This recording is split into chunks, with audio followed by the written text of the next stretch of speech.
Welcome back to Deck Tech for Decks. I'm your host Caleb. Today I've got something a little bit different for you. The Power 9 are historically very powerful cards. Cards so powerful they're banned in almost every format and can't see play in modern Magic just because of how powerful they were.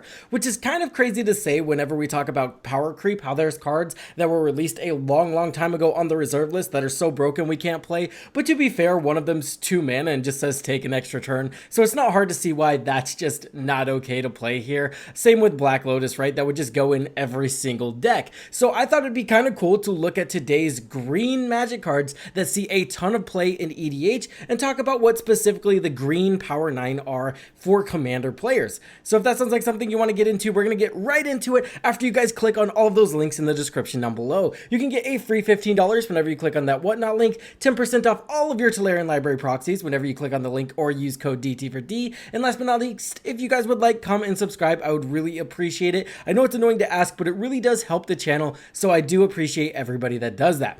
The first card we're going to talk about today is the infamous Hoof Behemoth. I don't think there's a Commander player out there that has not lost to this card. This is an 8 CMC creature beast that has haste, and when Hoof Behemoth enters the battlefield, creatures you control gain trample and get +X/+X until end of turn, where X is the number of creatures you control. So it's not hard to see how this guy enters the battlefield, gives the entire board +10/+10, and that's easily able to wipe out all of your opponents. Especially in Elf Ball strategies, this guy is an absolute menace. The goal of the deck is just to get 8 mana as soon as possible, slam Hoof Behemoth, and win. I do think we're seeing this guy see less and less play, not because he's lost power or due to power creep or anything like that. I just think players are bored of winning with this guy, because if he's in your deck and you have a meaningful board state, casting him does just win you the game out of nowhere, and some players just get bored of winning the same way consistently. So if you guys are looking for a card that just wins, Hoof Behemoth is the card that just wins.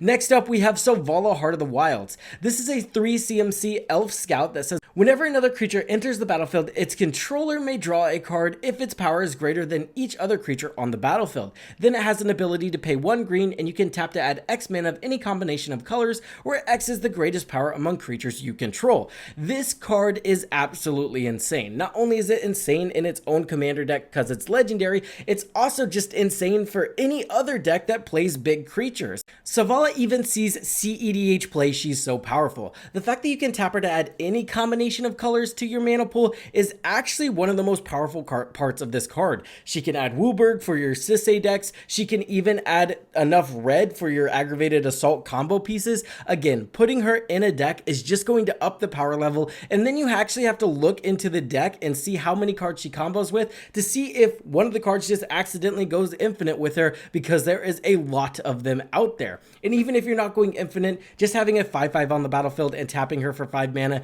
is still absurdly busted. The next card we're going to talk about might be a little bit of a hot take, but I think people are coming around to how powerful this card is. It's 6. This is a legendary creature tree folk with reach, and whenever 6 attacks, you get to mill 3 cards. You may put a land card from among them into your hand. And then it says as long as it's your turn, non-land permanent cards in your graveyard have retrace, meaning you're able to cast them from your graveyard by discarding a land card. Now this is a new card, and that's why this is a hot take. I don't think it's been in the format long enough for people to really see how powerful it is, but during playtesting and in the games where I get this guy down on the battlefield, it does just feel like an Underworld Breach in the right deck. An Underworld Breach is just a famously broken card that allows you to win the game with any meaningful graveyard, and 6 is kind of the same way. As long as you put it in the right deck and you have a way to reliably return lands to your hand, or even just have a couple lands in your hand, this can very reliably end out the game by casting all of the cards in your graveyard, right? If you're able to put 20 cards reliably in your graveyard, putting this in the deck will make it the best card in the deck, because now your graveyard's effectively your hand, and you've probably built the deck to win once you get 6 on the battlefield. Whether it's by accident or on purpose, that's yet to be seen. Again, this one's probably a little bit of a hot take. I could have just put Worldly Tutor here and this would have been a completely safe list, but I do think 6 is powerful enough to be on this list? Let me know what you guys think in the comments down below. The next card we're talking about, I'm for sure not going to get pushback on because we're going to be talking about Finale of Devastation. I think this is one of the strongest tutors we've gotten in recent times because it also does just in the game. This is a sorcery that costs X and then 2 green, and it says search your library and or graveyard for a creature card with converted mana cost X or less, put it onto the battlefield. If you search your library this way, shuffle it. If X is 10 or more, creatures you control get +X and gain haste until end of turn. The reason this card's so powerful is just because of how flexible it is. In the early game, it's just a solid tutor that grabs a creature your opponents don't know about and puts it directly onto the battlefield, which is super powerful. And then in the late game, you're able to just flat out win the game. In decks that generate infinite mana, you can easily generate infinite mana, and now you have infinite power creatures. It's also going to search up the best creature in your deck while you're doing that, so you can either grab something that makes it to where your opponents can't interact, or you can just grab a creature like Hoof Behemoth that gives you a little bit of an extra oomph. Regardless, this card wins game. It's so flexible in the early game, and in the late game, again, just getting that buff. And honestly, probably the most powerful part about this card is actually the haste it enables, right?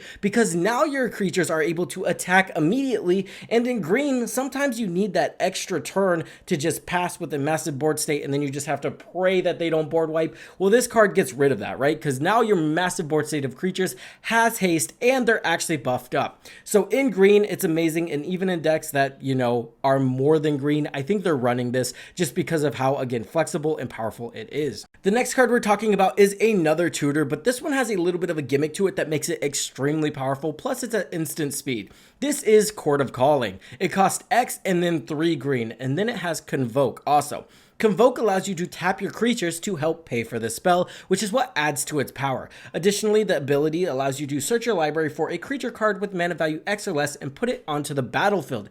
That's what's super broken here. The fact that you're able to tap your creatures to help cast this and then grab a creature and put it directly onto the battlefield at instant speed is absolutely game breaking. This can prevent your opponents from winning depending on what you add, or it can just grab your combo piece and win at instant speed also. This card has won me a ton of games. I did want to talk about something for the newer players as well. Convoke can actually pay for colored pips as well. You just have to make sure you're tapping the same color of creature for the colored pip, right? So since this is 3 green and then generic, if you tap 3 green creatures, those are going to pay for all of the colored pips. So you might say, I don't want to throw that in a 5 color deck because I don't know if I'll have the colored mana to pay for it, but the fact that we're able to tap our green creatures to help pay for it really makes this a busted card, and it makes it to where you can play this in any color combination of decks, right? The next card I want to talk about is Survival of the Fittest.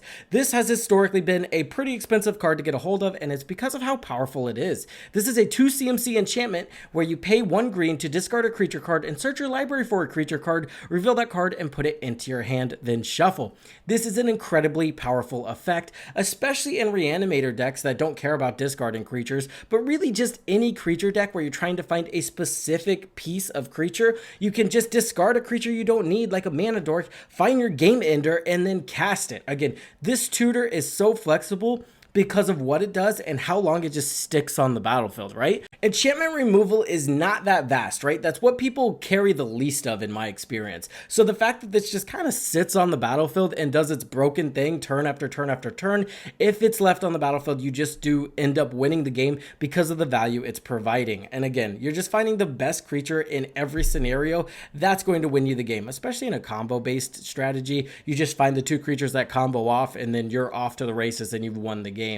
Sylvan Library is the next card we're going to be talking about. This is an insane card draw engine that allows you to pay life in order for a huge advantage. You get to draw 2 additional cards at your draw step, and then you can pay 4 life to keep those cards, or you have to put them back on top of your library. Now, you can pay 8 life consistently every single turn to get a ton of advantage, and this is really broken in strategies that are trying to combo off and win very quickly, or life gain strategies that are able to just gain that life back and not care about it. But honestly, over the course of a game, paying 8 life is not realistic, so be careful where you choose to put this, but in the decks that play it, It's extremely broken because of the advantage it provides. You know you're either willing to pay that life because the game's not going to last that long because you're in a heavy combo meta and you're trying to combo off as fast as possible, or you know that it's not going to matter because you're paying a huge life gain deck and you're able to just draw an extra 2 cards every single turn. The next card we're talking about is Besu Who Endures. This is a legendary land that enters untapped and taps for 1 green mana, but that's not what makes it broken. What makes it broken is its channel ability. You can discard this card and pay either 2 mana or 1 mana if you have a legendary creature on the battlefield, and you get to destroy an artifact, enchantment, or land. Then the controller of the artifact, enchantment, or land gets to search for a land with a basic land type and put it onto the battlefield. But again, that's super broken. What's super broken about it also is the fact that it's a channel ability. That's not really interactable, right? You're not casting anything, so counter spells don't work out of it. It's a very niche ability that just 9 times out of 10, you are able to get off. Even under rule of law effects that say, hey, you can't cast more than 1 spell this turn, you're not casting anything. You're just discarding it and channeling it to the graveyard for its ability to remove whatever thing you're trying to win with. Again, just a very, very powerful card, and the fact that it's still a land, meaning we don't have to sacrifice our land base to include this, means that it probably just should be in every single deck that runs green.